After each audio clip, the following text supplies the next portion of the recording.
The boiler room is hotter than hell itself. Deep in the basement of Wentworth Woodhouse, men stripped to their waists shovel coal into furnaces the size of train engines. It's January 1912. Above their heads, 5 acres of mansions stretch toward the Yorkshire sky, 250,000 square feet. 365 rooms, one for every day of the year, they say. The longest façade of any private house in Europe. 600 feet of stone that took a generation to build. Upstairs in the marble hall, the 7th Earl Fitzwilliam hosts a shooting party. Crystal chandeliers hang from ceilings 40 feet high. Liveried footmen move silently between guests who will never see the boiler room, never smell the coal dust, never know the names of the men whose labor keeps them warm. But this house knows something its owners don't yet understand. In 30 years, the British government will order coal miners to dig directly beneath these foundations. They will extract millions of tons of coal from the very ground the mansion sits on. The house will crack, ceilings will collapse, entire wings will become uninhabitable, and the family that built this palace to prove they were untouchable will watch their dream fracture from within. This is the twisted story of Wentworth Woodhouse, Britain's biggest mansion, and the dynasty that learned too late that even stone and power cannot hold back time. Stand in front of Wentworth Woodhouse today, and your brain struggles to process the scale. The east front runs for 600 feet, longer than Buckingham Palace, longer than Versailles. Palladian symmetry stretched to an almost absurd extreme. Portland stone glowing honey gold in afternoon light. Windows, so many windows you lose count, reflecting Yorkshire sky. This is not a house. This is a statement carved in limestone and ambition. For most of 3 centuries, Wentworth Woodhouse was the seat of the Fitzwilliam family, coal barons who built their fortune by extracting millions of tons of fuel from the earth beneath their Yorkshire estates. The house they raised was meant to announce permanence, power, a dynasty that would endure as long as the stone itself.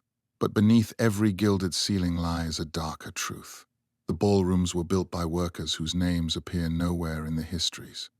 The coal that heated 365 rooms was mined by men and boys who would never walk these marble floors.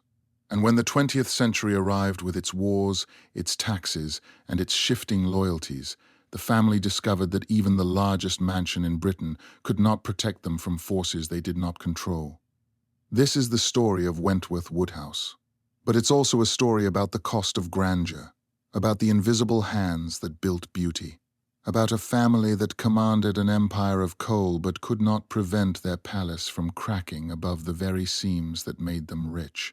What the tour guides won't tell you is this: Wentworth Woodhouse was paid for in coal dust and broken backs. Its beauty rests on exploitation, and its survival depended on decisions that erased much of what made it extraordinary in the first place. Behind these walls are deals that never appeared in ledgers, servants who knew more than ministers, and a reckoning that arrived when the mines came too close. This is the twisted story of Britain's biggest mansion. The Fitzwilliam fortune did not begin with elegance. It began underground, in seams of coal that ran deep beneath the Yorkshire countryside.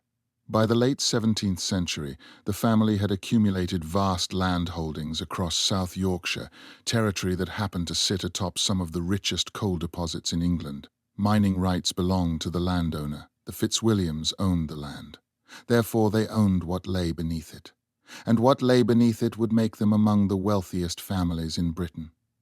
This was not old aristocratic money earned through royal favor or military conquest.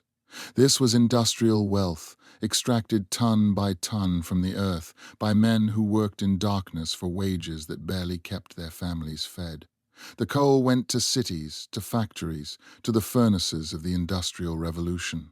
The profits went to the Fitzwilliams, and with those profits they would build a house unlike any Britain had ever seen. The scale of the operation was staggering.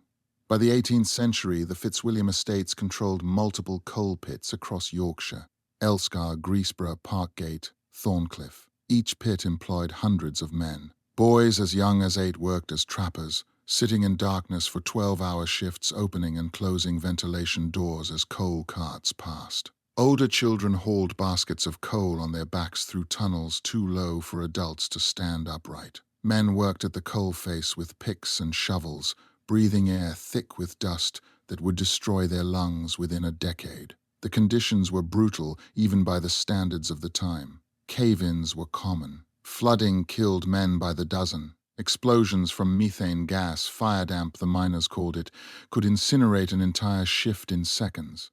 There were no safety regulations, no compensation for injuries, no pensions for widows. If a man died underground, his family was evicted from their tied cottage within days to make room for his replacement. The Fitzwilliams were not directly involved in mine management. They leased the mining rights to operators who handled the extraction and bore the immediate risks. But the family collected royalties on every ton raised, a percentage of every load. The money flowed upward, steady and reliable, regardless of who died to produce it. Estate records show coal revenues in the tens of thousands of pounds annually throughout the 18th and 19th centuries. Millions in today's terms. Enough to fund not just a comfortable life, but an extravagant one. By the early 1700s, the family had decided that comfort was insufficient. They needed a statement, a house that would make their rivals uncomfortable, a palace that would force even the king to take notice. They needed Wentworth Woodhouse. And the coal that had paid for everything else would pay for that too. Wentworth Woodhouse is actually two mansions forced into an uneasy marriage. The first house, the Baroque west front, was built in the 1720s by Thomas Watson Wentworth, the first Marquess of Rockingham. It was grand by any standard red brick, ornate stonework, designed to impress. But it was not enough. The family had rivals. Other great houses, Chatsworth, Castle Howard, were rising across the north. The Wentworths needed something that could not be ignored. So in 1735, the family began construction on the east front, a Palladian façade so vast it would dwarf everything that came before it. 600 feet of Portland stone, a central block flanked by sweeping colonnades, symmetry and proportion taken to an almost inhuman scale. The architect was Henry Flitcroft, a protege of Lord Burlington, and his brief was simple: build the longest façade in Europe. Make it impossible to look away. The result was architectural megalomania, two houses back to back in completely different styles. One Baroque, one Palladian, both competing for dominance, neither willing to yield. The decision to build the east front was as much about rivalry as aesthetics. The family's neighbors included the Cavendishes at Chatsworth and the Howards at Castle Howard, both of whom had raised magnificent houses that drew visitors and royal attention. Thomas Watson Wentworth, elevated to Marquess of Rockingham in 1746, could not tolerate being overshadowed. If Chatsworth had a grand façade, his would be longer. If Castle Howard had architectural innovation, his would have classical perfection taken to an extreme. Flitcroft's design was ruthlessly ambitious. The central block rose 3 stories, its front dominated by a giant portico supported by 6 Corinthian columns. Wings stretched east and west, each terminating in pavilions that mirrored the central mass. The entire composition measured 600 feet from end to end, longer than the principal façade of Versailles, longer than anything in Britain. The stone was Portland limestone, quarried in Dorset and shipped north at enormous expense. Masons dressed each block on site, cutting and fitting with precision that allowed almost no margin for error. Construction took decades. The east front was substantially complete by the 1770s, but work continued into the 1780s as interiors were finished and the elaborate staterooms took shape. The cost was immense, though exact figures were never publicly disclosed. What is certain is that coal revenues funded every stone, and that the workforce, drawn from local villages and from as far as London for specialized trades, numbered in the hundreds at the project's peak. The result was overwhelming. Stand in front of the east front today and the scale remains difficult to process. The repetition of windows, the march of columns, the sheer horizontal expanse. It does not feel like a house. It feels like a decree in stone. The marble hall sits at the heart of the east front, and it was designed to overwhelm. 40 feet high, the ceiling supported by Corinthian columns of scagliola plaster made to resemble marble. The floor is genuine marble, black and white squares laid in perfect geometry. Light pours through tall windows, reflecting off polished stone. This was the space where guests arrived, where first impressions were made, where the family's power was meant to feel undeniable. But the marble hall was also the lid on a machine. Directly below, accessible only by servants' stairs, lay the basement infrastructure that made the house livable. Kitchens with coal ranges that burned day and night. Sculleries where maids scrubbed pots in scalding water. Wine cellars, coal stores, lamp rooms, brushing rooms. And deeper still, the boiler system, a network of furnaces, pipes, and pumps that circulated heat through 365 rooms. The beauty upstairs was possible only because of the labor below. The marble hall was a stage. The basement was the machinery that kept the illusion running. The heating system alone was an engineering marvel for its time. Installed in stages throughout the 19th century, it consisted of massive coal-fired boilers that heated water to near boiling. That water circulated through miles of cast-iron pipes embedded in walls and floors, radiating warmth into rooms that would otherwise have been uninhabitable during Yorkshire winters. The system required constant attention. Coal had to be shoveled into the furnaces every few hours. Pressure had to be monitored to prevent explosions. Pipes had to be bled of air and checked for leaks. A team of stokers and engineers worked in shifts around the clock during the cold months, their workplace a hot, loud, filthy cavern that guests would never see. The kitchens were equally elaborate. Multiple coal ranges, each large enough to roast an entire side of beef. Separate rooms for pastry, for fish preparation, for vegetable storage. A larder kept cool by thick stone walls. A still room where preserves were made and delicate desserts assembled. Ice houses buried in the ground stored blocks of ice cut from frozen ponds in winter, providing refrigeration long before electricity. The kitchen staff, predominantly women, worked 14-hour days. They rose before dawn to light the ranges and prepare breakfast. They finished after midnight when the last dishes from dinner were washed and put away.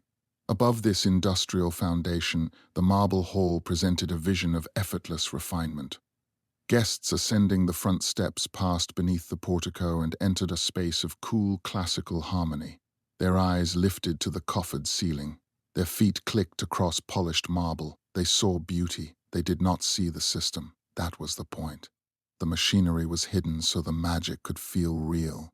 At its peak, Wentworth Woodhouse employed more than 300 staff. Butlers, footmen, housekeepers, ladies' maids, kitchen maids, scullery maids, laundresses, coalmen, lamp boys, grooms, gardeners, gamekeepers, foresters. Each had a defined role. Each occupied a precise rung on the household ladder, and almost none of them would ever be remembered by name. The servants lived in a parallel world, hidden from the family and guests by architecture designed for invisibility. Narrow staircases tucked behind false walls. Long service corridors painted institutional green. Separate entrances at the back of the house. The system was ruthlessly efficient. A bellboard in the servants' hall showed which room was calling. When a bell rang, someone moved. Fires were laid before dawn. Breakfast appeared the moment it was wanted. Beds were made while the family was out. Laundry was washed, pressed, and returned without ever being seen in transit. The house functioned because its workers were invisible, and invisibility for most was the point. To be noticed was to risk dismissal. The hierarchy below stairs was as rigid as the class system that governed Britain itself. At the top sat the butler and the housekeeper, figures of genuine authority who managed entire departments. The butler controlled the male staff and oversaw the wine cellars, the silver, the formal service. His word was law in his domain. The housekeeper commanded the female staff, managed linens and household supplies, and inspected every room for cleanliness. Both reported directly to the family but operated with considerable independence. Below them came the upper servants. The valet who dressed the Earl and maintained his wardrobe. The lady's maid who attended the Countess. The head cook who planned menus and commanded the kitchen. These positions carried status and better pay. They ate separately from the lower servants and were addressed by surname rather than Christian name, a mark of respect. The lower servants bore the heaviest physical burdens. Housemaids scrubbed floors, carried coal scuttles, emptied chamber pots, and cleaned grates. Scullery maids washed dishes and pots in scalding water that left their hands raw. Footmen hauled luggage, served meals, and stood attendance for hours without sitting. Lamp boys trimmed and filled oil lamps before electricity, a task that required climbing hundreds of stairs daily. Laundresses worked in steaming rooms, wrestling heavy wet linens through mangles. Wages varied by position. A butler might earn £60 a year, a significant sum. A scullery maid received perhaps £10 annually, barely enough to survive. All received room and board, though the quality of both depended on rank. Upper servants had private rooms. Lower servants shared cramped attic dormitories. Meals were plentiful but plain. The food served in the servants' hall bore no resemblance to what appeared on the family's table. Dismissal was always a threat. The family did not just own land and coal, they owned power. For much of the 18th and 19th centuries, the Fitzwilliams were central figures in Whig politics, the faction that opposed absolute monarchy and championed parliamentary power. The second Marquess of Rockingham served twice as Prime Minister. The fourth Earl Fitzwilliam was a prominent reformer, advocating for Catholic emancipation and Irish land reform positions that put him at odds with much of the aristocracy. Wentworth Woodhouse was not only a private residence, it was a political headquarters. Ministers and MPs gathered in the staterooms. Alliances were negotiated over dinner. Policy was debated in the library, where thousands of volumes lined the walls and political philosophy sat beside estate ledgers. The family saw themselves as enlightened, progressive, on the right side of history. Yet their wealth still came from coal, and the miners who extracted that coal lived in conditions the Fitzwilliams preferred not to examine too closely. The contradiction was never fully resolved. Reform upstairs, exploitation underground. The second Marquess of Rockingham's political career illustrated both the family's influence and their limitations. He became Prime Minister in 1765, leading a government that repealed the Stamp Act, a deeply unpopular tax on American colonies. His administration lasted barely a year before falling to political intrigue. He returned to power in 1782, but died in office after just 3 months, his health broken by the strain. Yet even in those brief periods, he operated from Wentworth Woodhouse as much as from London. Correspondence flowed between Yorkshire and the capital. Political allies visited the estate to strategize. The house was a nerve centre of Whig power. The fourth Earl Fitzwilliam, who inherited in 1833, pushed even harder on reform. He supported the Great Reform Act of 1832, which expanded voting rights beyond the landed aristocracy. He advocated for factory regulations and limits on child labour. In Ireland, where he held extensive estates, he called for tenant rights and famine relief during the devastating potato blight of the 1840s. His positions were controversial among his peers, many of whom saw reform as a threat to their own privileges. Yet the fourth Earl's progressive politics stopped at his own doorstep. While he championed workers' rights in Parliament, his own coal miners worked 12-hour shifts in dangerous conditions for wages that left families perpetually on the edge of starvation. The estate villages built to house mining families were better than many, with brick cottages rather than squalid tenements, but they were tied housing. Lose your job and you lost your home. The power dynamic was absolute. The family controlled employment, housing, and often the local shops where miners bought goods on credit against future wages. The Fitzwilliams genuinely believed they were benevolent, and by the standards of many industrial employers perhaps they were. But benevolence within exploitation remains exploitation. Estate records from the 19th century show the staggering expense of maintaining Wentworth Woodhouse. Annual costs ran into tens of thousands of pounds, millions in today's currency, just to keep the house operational. Coal arrived by the ton to feed the heating system. Provisions were purchased in bulk to feed family, guests, and staff. Wages went out weekly. Maintenance never stopped. A building this large always demanded attention. Leaking roofs, cracked plaster, failed pipes, worn carpets, tarnished metalwork. Nothing could be ignored. Neglect compounded into structural failure. The Fitzwilliams could afford it, barely. Their coal revenues were immense, but the margin was narrower than it appeared. A downturn in coal prices, a shift in market demand, a bad harvest on the estate farms, any of these could tighten the balance between income and outflow. The family lived grandly, but they lived on the edge of their means, and as the 20th century approached, that edge grew sharper. The household accounts preserved in archives paint a detailed picture of expense. In 1890, for instance, the annual coal bill for heating the house alone exceeded £2,000. That was just fuel, not including the wages of the men who tended the boilers. Food provisioning cost another several £1,000s annually. The house consumed hundreds of pounds of meat per week, dozens of chickens, game from the estate, fish shipped from the coast, vegetables from the kitchen gardens, and imported delicacies for formal dinners. Staff wages represented one of the largest fixed costs. With more than 300 employees, the weekly payroll was substantial. A conservative estimate places annual wages around £15,000 in the late Victorian period. Add to that the cost of staff uniforms, which the family provided, and the food and lodging that came with employment. The butler's pantry alone kept an inventory of silver worth thousands of pounds, requiring constant polishing and security. Maintenance was both routine and unpredictable. The roof covered acres and required periodic replacement of slate tiles damaged by weather. Lead flashing around chimneys and valleys had to be inspected and repaired. The miles of guttering needed cleaning. Inside, plasterwork developed cracks that had to be filled and repainted. Wallpapers faded and required replacement. Carpets wore through and had to be rewoven or replaced. Upholstery aged and needed recovering. The mahogany doors and paneling required regular treatment with beeswax to prevent drying and cracking.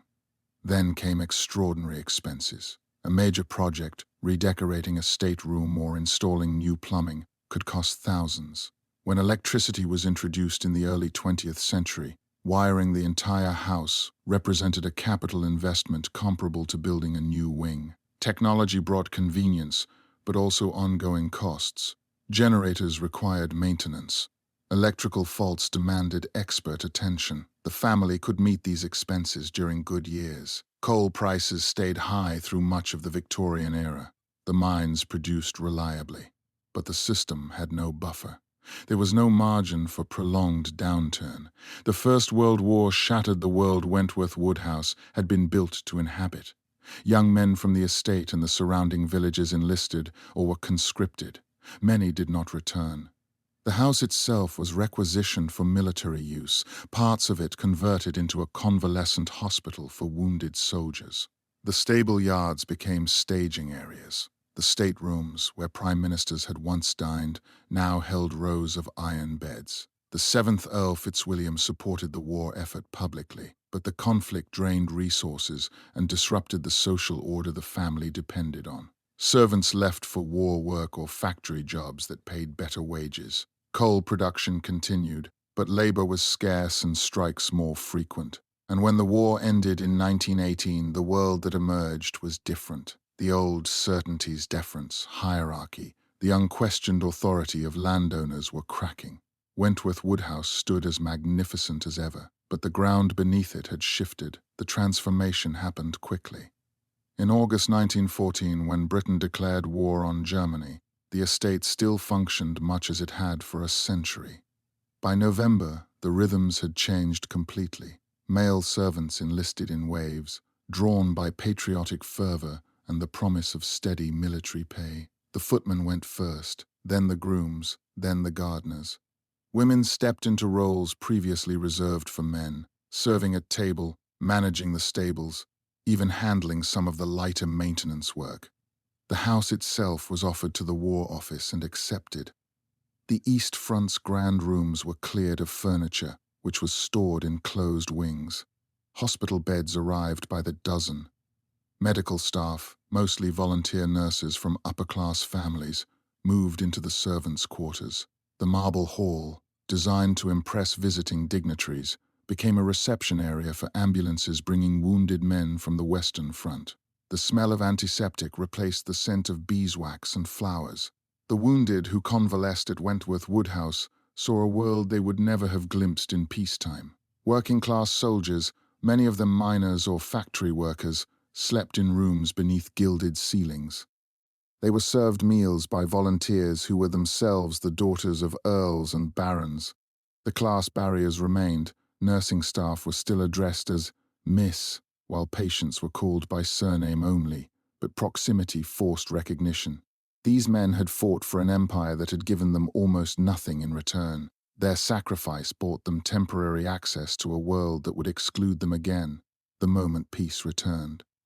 The Fitzwilliams lost relatives in the war. The family paid for memorials in local churches and contributed to relief funds, but their sacrifices were not comparable to those made by the miners and laborers who worked their estates. Those families lost sons who would never inherit anything, whose names appeared on village war memorials and then faded from memory.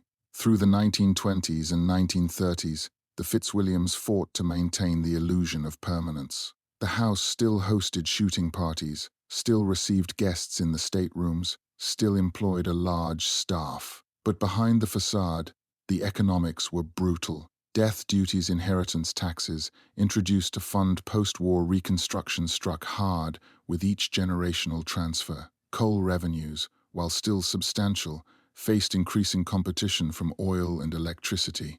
Labor costs rose as workers organized and demanded better wages. The family cut where they could. Unused wings were closed, staff numbers shrank, maintenance was deferred.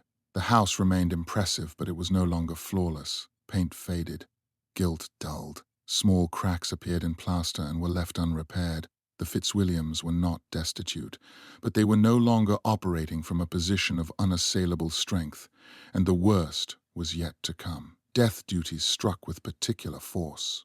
When the 7th Earl died in 1943, the tax bill ran to hundreds of thousands of pounds, a sum that required the sale of land, art, and investments to cover. Each generational transfer weakened the estate's financial foundation. Assets that had accumulated over centuries were liquidated to satisfy the treasury. What remained generated less income, making the next transfer even more difficult. The coal industry itself was changing. Demand remained strong through the 1920s, but the post-war economy was unstable. Strikes disrupted production. The general strike of 1926 shut down mines across Britain for months. When production resumed, foreign competition had captured market share. Mechanization reduced the need for labor, cutting employment in mining communities where the Fitzwilliams had been the primary employer for generations. Villages that had depended entirely on pit work faced unemployment and poverty. The family responded by cutting expenses at the house. By the late 1930s, staff numbers had fallen from over 300 to fewer than 100. Entire wings were closed, their furniture draped in dust sheets, their fireplaces cold. The formal gardens, which had once employed a dozen gardeners, were simplified. Elaborate bedding schemes gave way to lawns and shrubs that required less maintenance.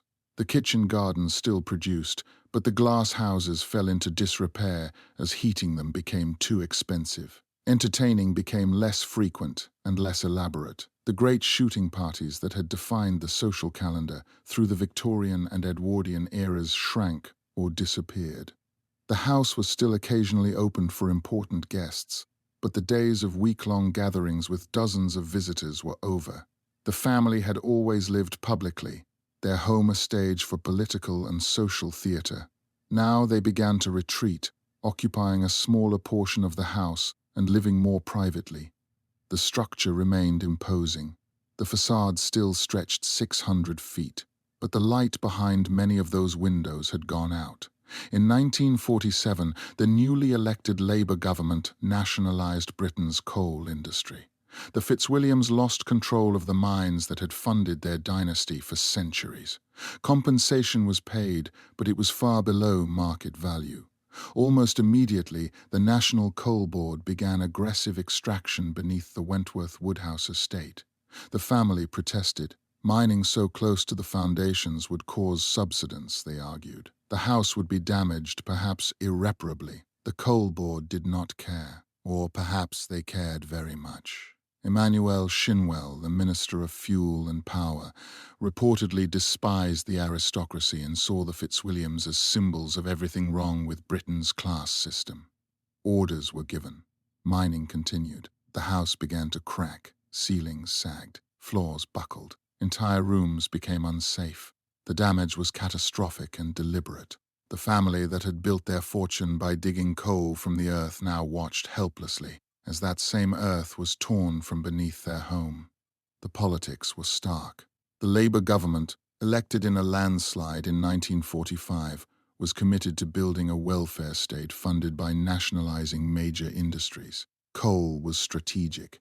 It powered factories, generated electricity, and heated homes. Leaving it in private hands, controlled by aristocratic families who had grown rich on royalties while miners lived in poverty, was politically untenable. Nationalization passed Parliament over fierce opposition from Conservative MPs.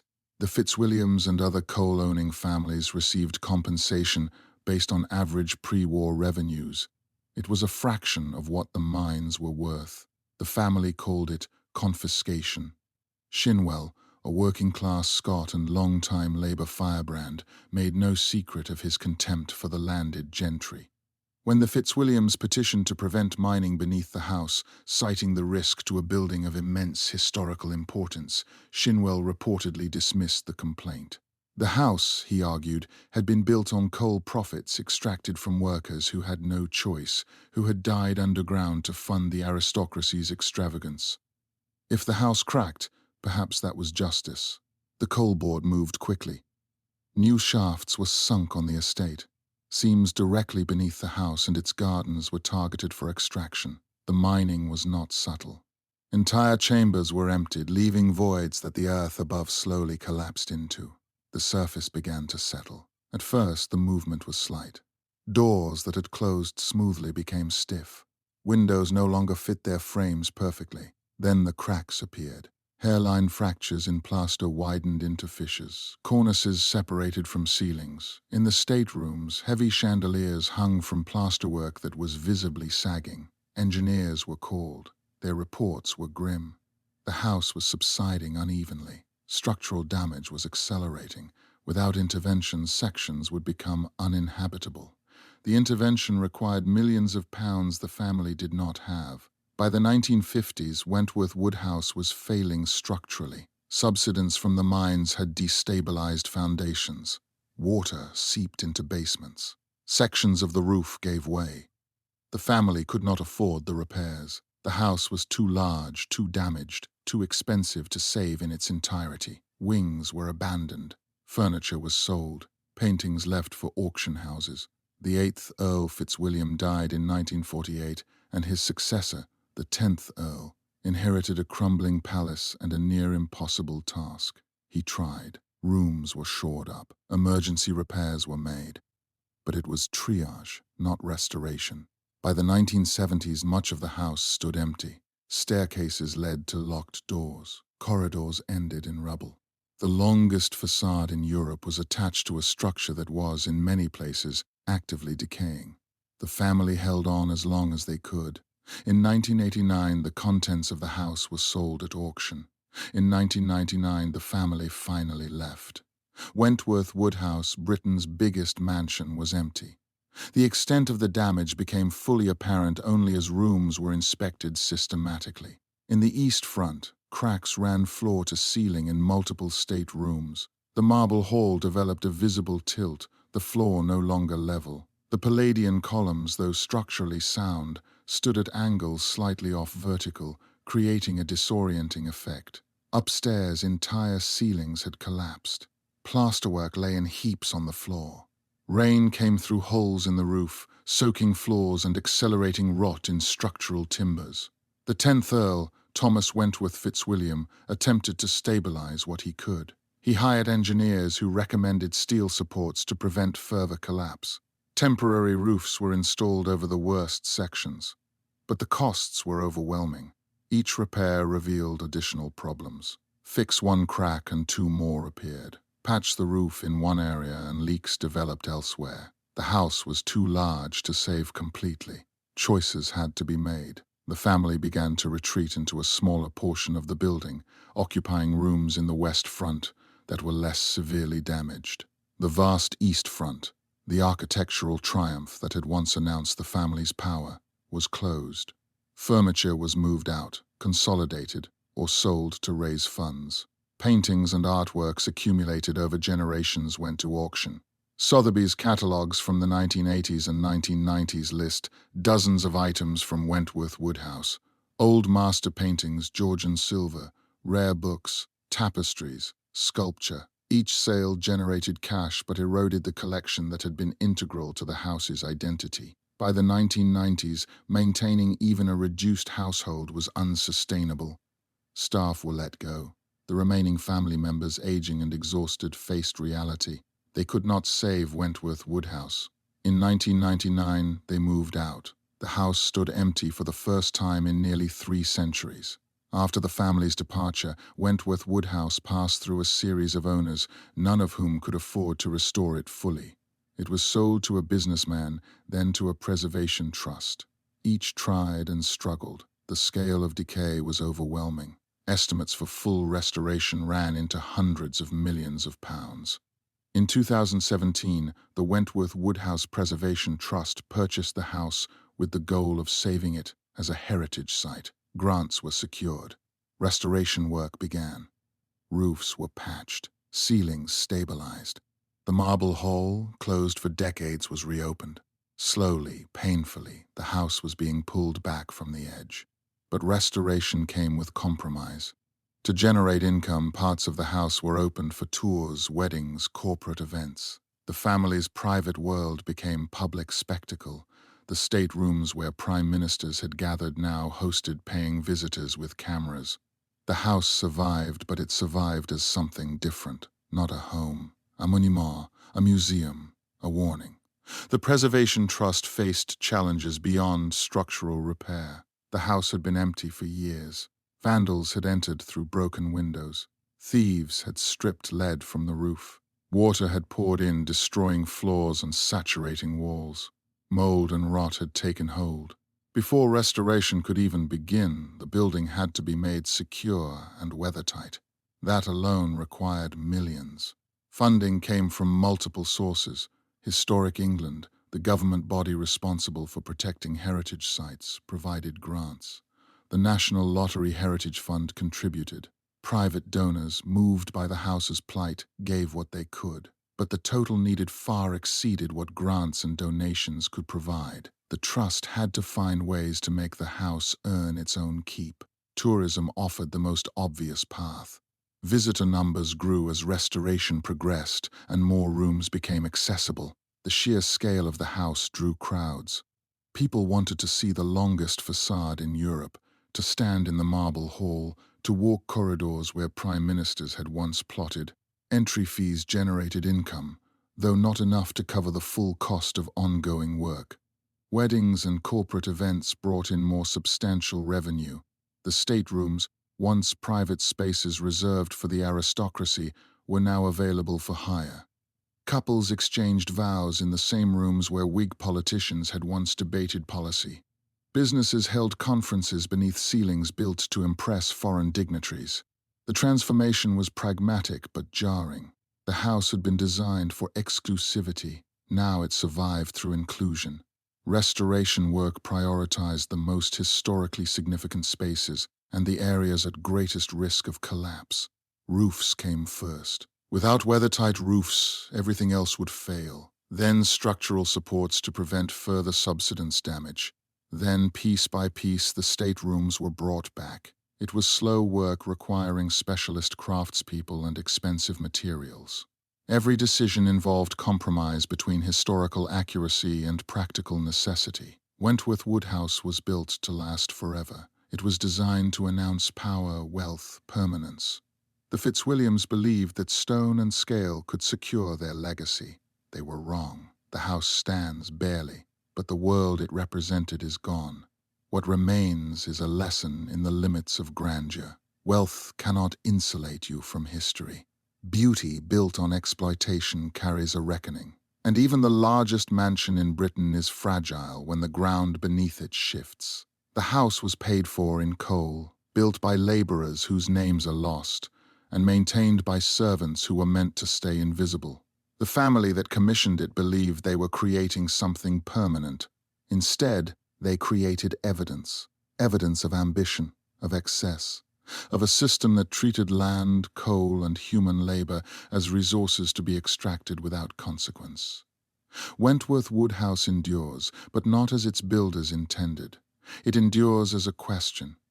What are we willing to sacrifice for beauty? Who pays the price of our dreams? And what happens when the bill finally comes due? The house teaches us that beauty and exploitation are not opposites. They are often partners. The same wealth that funded the Marble Hall came from mines where men died young. The same architectural genius that created the longest façade in Europe required laborers whose names appear in no history books. We can admire the craftsmanship while acknowledging the cost. Both are true. It teaches us that permanence is an illusion. The Fitzwilliams built in stone because stone was supposed to outlast everything. But stone sits on earth, and earth moves. The coal seams that funded the house's construction also guaranteed its destruction. The family extracted wealth from the ground for centuries. When the ground finally took its revenge, even 600 feet of Portland limestone could not resist. It teaches us that privilege is conditional. The Fitzwilliams were among the most powerful families in Britain for 200 years. They advised prime ministers. They influenced elections. They controlled the livelihoods of thousands. And in the end, they could not prevent a Labour minister from ordering mines dug beneath their home. Power is only as stable as the system that grants it. When the system changes, power evaporates. Most importantly, Wentworth Woodhouse teaches us to look beneath the surface. Every grand house has a basement. Every monument has foundations. Every beautiful facade rests on labor that someone would prefer to keep hidden. The servants, the miners, the craftspeople, they were always there. History simply chose not to write their names in stone.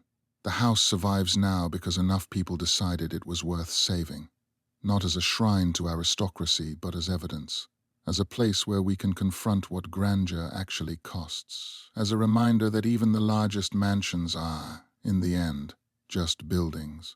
And buildings, no matter how magnificent, cannot outlast the truth.